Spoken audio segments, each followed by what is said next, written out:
اللهم صل على سيدنا محمد. النهارده باذن الله كده هنعمل سمك مع بعض. تابعوا معايا الفيديو. معايا بقدونس هنا، ومعايا بصلايه كده مفرومه،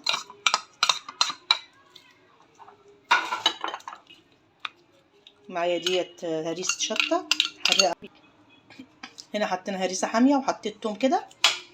هنحط البهارات بتاعتنا بقى، بهارات سمك، ومعايا معلقه كزبره ناشفه كبيره، ومعايا معلقه كمون كبيره. السمك طبعا روحه الكمون. نقلب كل التتبيله دي كده مع بعض. ومعانا معلقه ملح.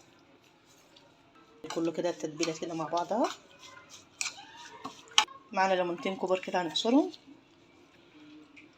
كده. هنحط معلقه خل صغيره، هنحط معلقه زيت كده يكون نوع نضيف. هنقلب كده الخليط كله مع بعضه اللي احنا حطيناه. معايا الصينيه بتاعتي اهيت، نحط فيها زيت كده مع بعضه اللي احنا حطيناه. معايا الصينيه بتاعتي اهيت، نحط فيها زيت كده، كتر زيت كده.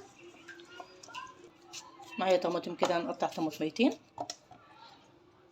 جزر وفلفل الوان وليمون كده.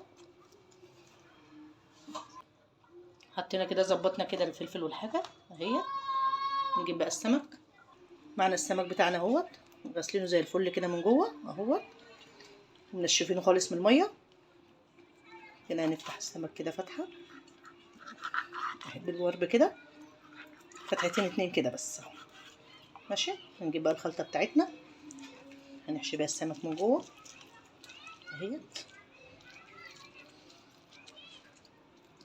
وهنحشيها من بره كده الفتحات اللي احنا فتحناها كده اهيت. السمكه اهيت بتاعتنا. احنا عملناها من جنب واحد بس عشان ما تهريش مننا واحنا بنطلعها. بصوا اهيت. الجنب التاني احنا ما فتحناهوش اهوت. بصوا من جنب واحد بس كده، بس هنتبلها كلها كده السمكيه نص ساعه كده في التتبيله كده. نحط معلقتين زيت كده من فوق على الوش كده على السمك. هدخله على درجه حراره 180. السمك طلعناه من الفرن اهوت، قعد ساعه الا ربع بالظبط. ليه بقى ولا نعمل؟ عشان الزيت طبعا غالي كده. حلو اهو بطريقه جميله وزيت قليل وصحي وجميل.